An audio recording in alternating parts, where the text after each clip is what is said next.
The foundation of quantum mechanics is explained by the following experiment. Suppose we have a wall with 2 holes. Suppose we shoot marbles at it, 1 marble at a time. Behind the wall, we have a cloth. Each time a marble hits the cloth, we mark where it landed. As marbles hit the cloth in the same spot more than once, we mark the red mark darker.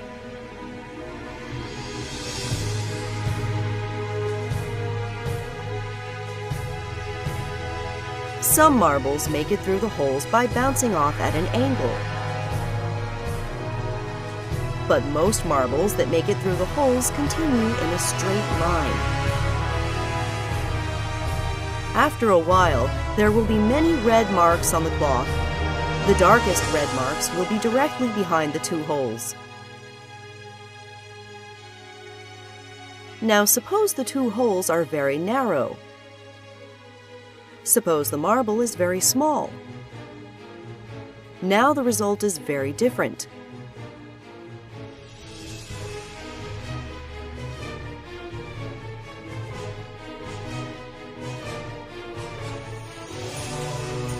A striped pattern is produced. The marbles never hit the cloth in the areas between the stripes. All particles in the universe produce this striped pattern, provided that both they and the holes are small enough. No matter how many times we repeat this experiment, and no matter what type of object we use to replace the marbles, the result is always the same. Only one known phenomena can explain this result. Waves. When a wave passes through a hole, it spreads out on the other side.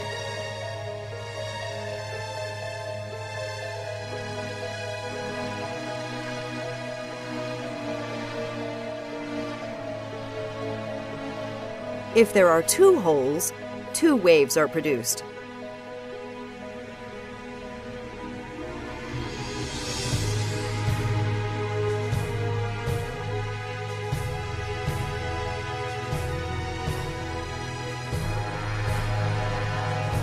When you have 2 waves, they interact with one another.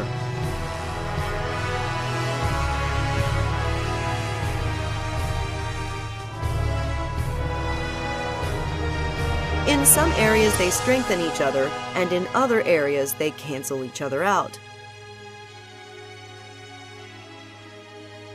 This creates a striped pattern.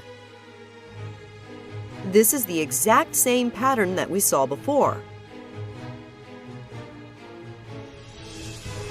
This means that all objects really behave like waves.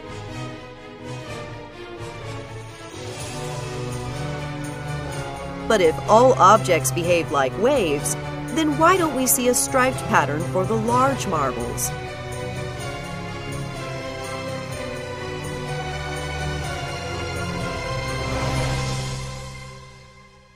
Large objects have much more energy than small objects. Waves have more energy by having a higher frequency.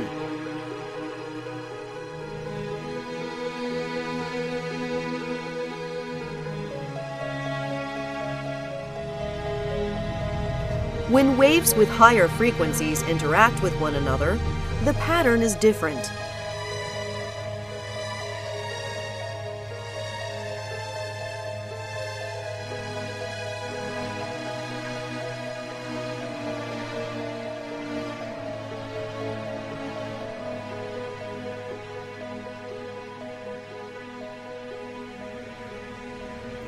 Large objects have more energy, and they therefore behave like high-frequency waves.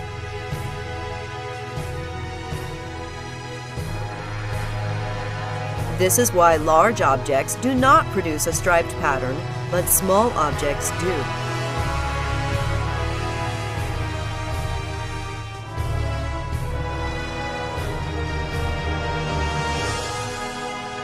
But there's still a problem. For a wave to produce a striped pattern, each wave must simultaneously pass through both holes, so that there will be two new waves that interact with one another.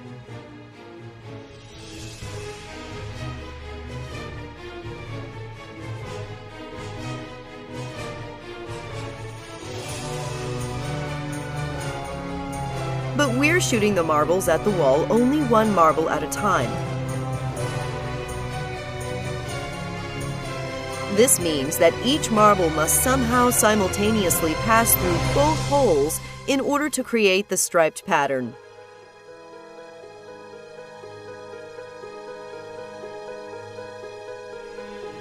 Let's see if this is what actually happens by blocking one of the holes. The striped pattern disappears.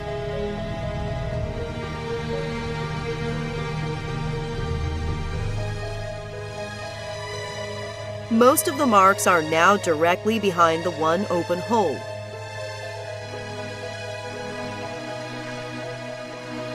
Now let's block the other hole instead.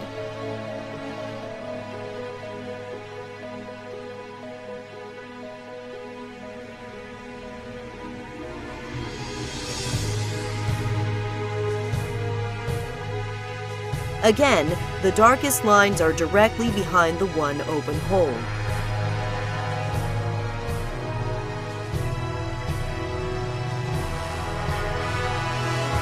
But if we unblock both holes, the striped pattern returns.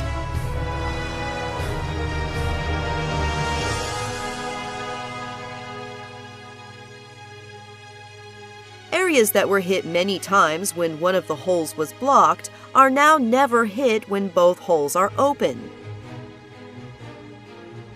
This means that each marble really does have to simultaneously pass through both holes to produce a striped pattern. Let's test this by putting a detector in front of each hole.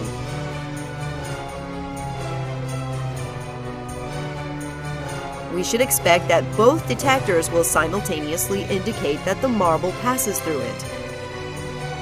However, this is not what happens.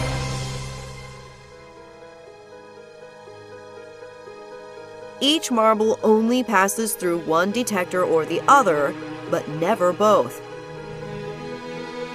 Also, once we place detectors in front of the holes, the striped pattern disappears. Now the darkest lines are directly behind the two holes, just as when we blocked one hole at a time. Let's try putting a detector in front of only one of the two holes.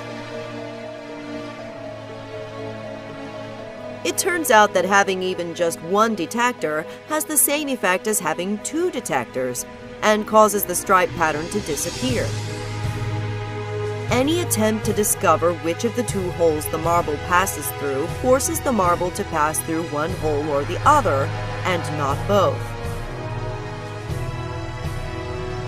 One detector has the same effect as two because once we know if the marble passed through one hole, then we also automatically know whether or not it passed through the other one. A marble goes through both holes only when we are not trying to find out which hole it went through. But when we do try to find out, the marble goes through only one hole or the other. So what if we place detectors in front of both holes and just close our eyes and not look?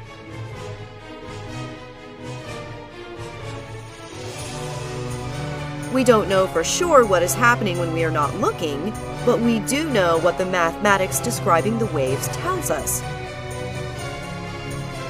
When waves pass through a detector, the waves are altered so that they can no longer interact with one another.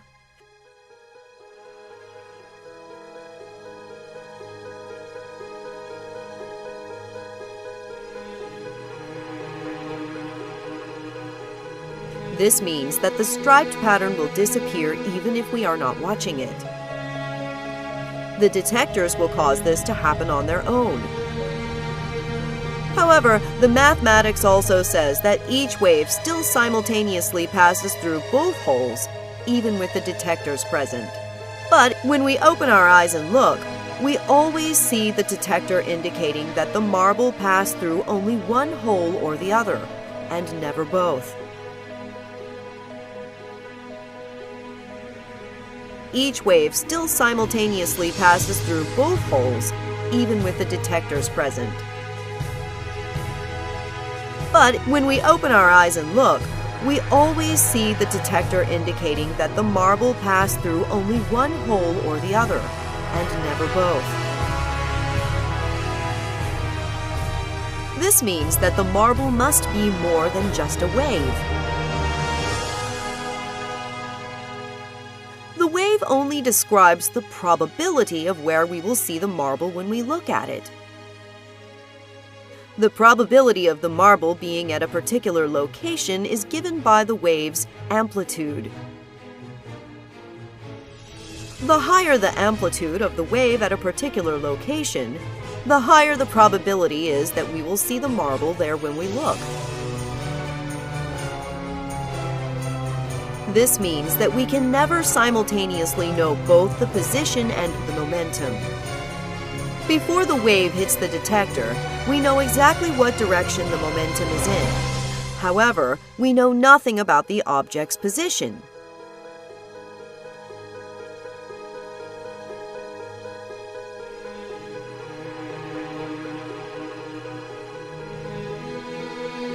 Immediately after we see the marble hit the detector, we know exactly where its position is, but now we know nothing about the direction of the momentum. Not only are we not able to simultaneously measure the position and momentum of an object, the object does not even have a specific position or momentum until we observe it. If the marble always had a specific position, then the marble would not be able to go through both holes simultaneously, which is necessary to produce the striped pattern. But if all objects are just a wave of probability until we observe them, then this means that the detectors and all the objects the marbles interact with are just a wave of probability too. Suppose we place an object behind each of the two holes. The marble will knock down one of the two objects, depending on which hole it passes through.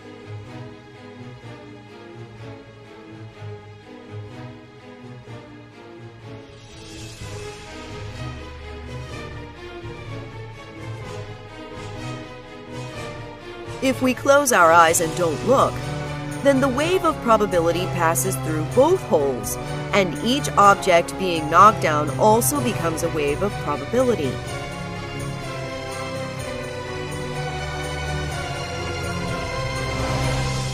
Just as each marble simultaneously passes through both holes, each object is now simultaneously both standing up and knocked down. No matter how long we wait after the marbles have hit the objects, each object will continue to have a probability of still being in the standing position. And each object will also continue to have a probability of being in the knocked down position. According to the mathematics describing the probability waves, neither outcome is certain.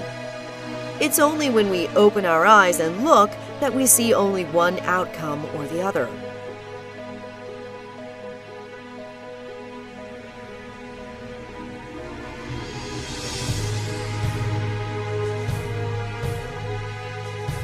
It's not just that we ourselves do not know the outcome until we look. It seems that even the universe itself does not know which object is standing up and which object is knocked down until we actually open our eyes and observe the results. To explain why this is the case and what this means about the fundamental nature of our universe, let us talk about spin. The direction of the spin of a particle can be described by an imaginary arrow. Particles spinning in opposite directions will have their arrows pointing in opposite directions.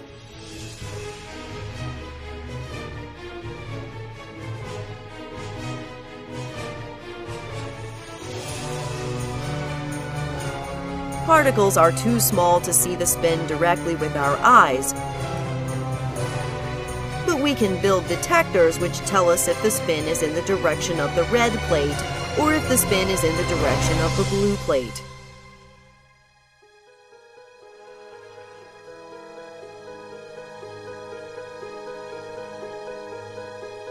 Suppose we think that we already know the spin of a particle ahead of time, because we have measured it previously and we line up the detector with this direction.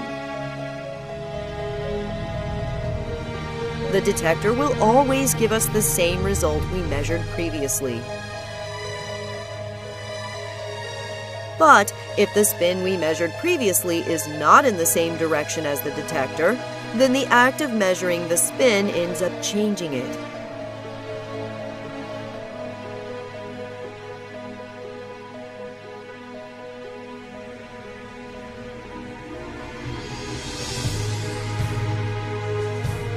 It is not possible to simultaneously measure the spin of a particle in more than one direction at a time.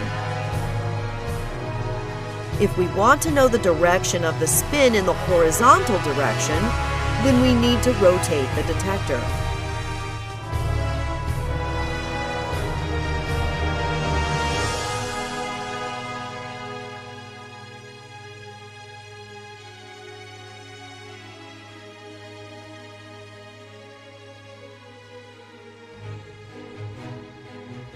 But why does this mean that the universe does not know what an object is doing until we observe it?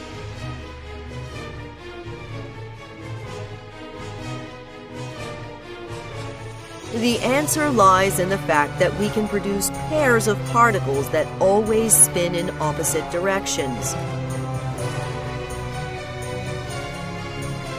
If the two detectors are aligned in the same direction, then when the spin of one particle is measured to be towards the red plate, the spin of its partner is always measured to be towards the blue plate. This is true 100% of the time. This is still true the vast majority of the time, even if we offset the detectors by 45 degrees. We know this based on experiment. If we offset the detectors by 45 degrees, then when the spin of one particle is towards the red plate, the spin of its partner will be towards the blue plate, the vast majority of the time.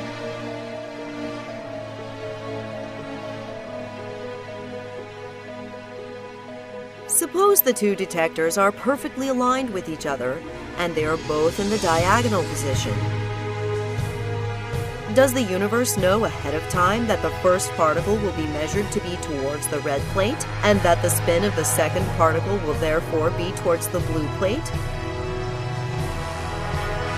If the universe knows ahead of time that the spin of the second particle will be towards the blue plate, then this means that the universe must know that the spin of the first particle will probably be towards the red plate, even if we rotate its detector by 45 degrees, either into the vertical position or into the horizontal position.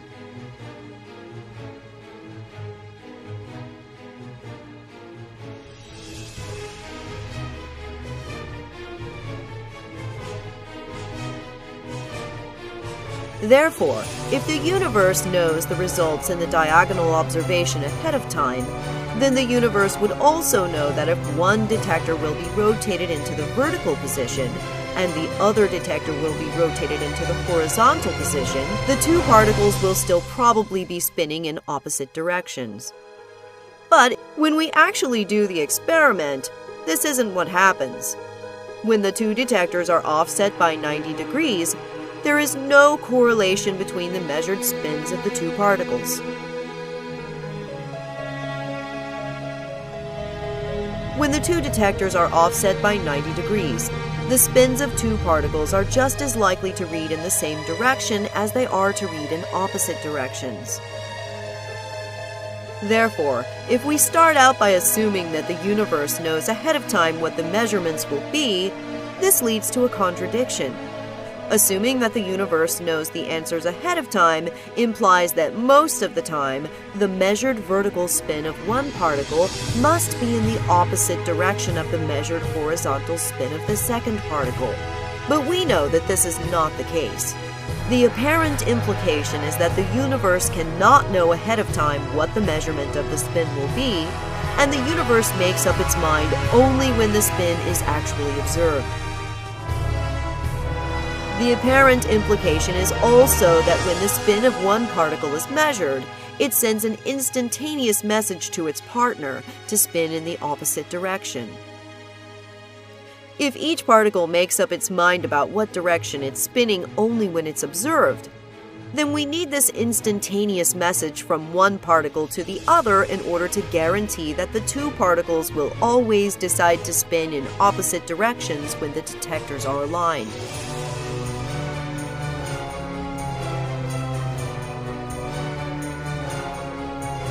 This is true no matter how far apart the two particles have traveled away from each other. Even if we wait until the two particles are on opposite sides of the universe before we make our observation, this instantaneous message still seems to occur. Until we observe the particles, their spins are nothing more than probabilities. But we need to observe only one of the two particles for both of them to simultaneously decide in what direction to spin. If everything in the universe is made out of these particles, including the detectors themselves, then the detectors are also nothing more than a probability until they are observed. According to the mathematics describing the probabilities of the particles, passing through the detector is not what causes the particle's spin to decide to spin in one direction or the other. Passing through the detector entangles the detector to the particle, in the same way that the two particles are entangled to each other. The moment we look at the detector, it seems to send an instantaneous message to the particle so that the detector's measurement will agree with the spin of the particle. This is the same way in which the two particles seem to send instantaneous messages to each other.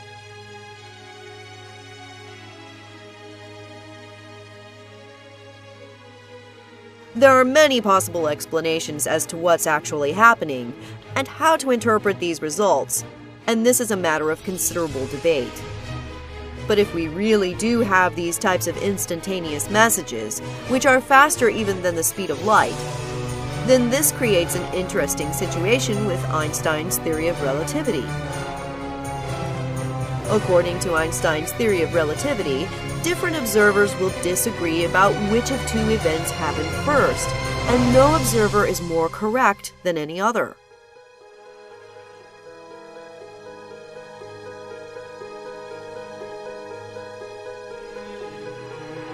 From one observer's point of view, the right particle was observed first and caused the left particle to change its spin. From another observer's point of view, the left particle was observed first and caused the right particle to change its spin. Therefore, we can't know which of these events is the cause and which of these is the effect, since both points of view are equally valid. In fact, according to quantum mechanics, we can't even know which particle is which. Suppose we have two particles in a container. Each particle does not have its own separate probability wave. There is only one probability wave, which describes the probability of measuring the two particles in every possible combination of positions. The probability that particle 1 will be in one position and that particle 2 will be in another position is exactly equal to the probability that the two particles will be in the swapped positions. Therefore, we cannot know if a particle we're observing is the same particle we measured earlier. If we think of our container as the entire universe, then this would imply that the universe consists of just one probability wave, governing the probability of all the particles in existence.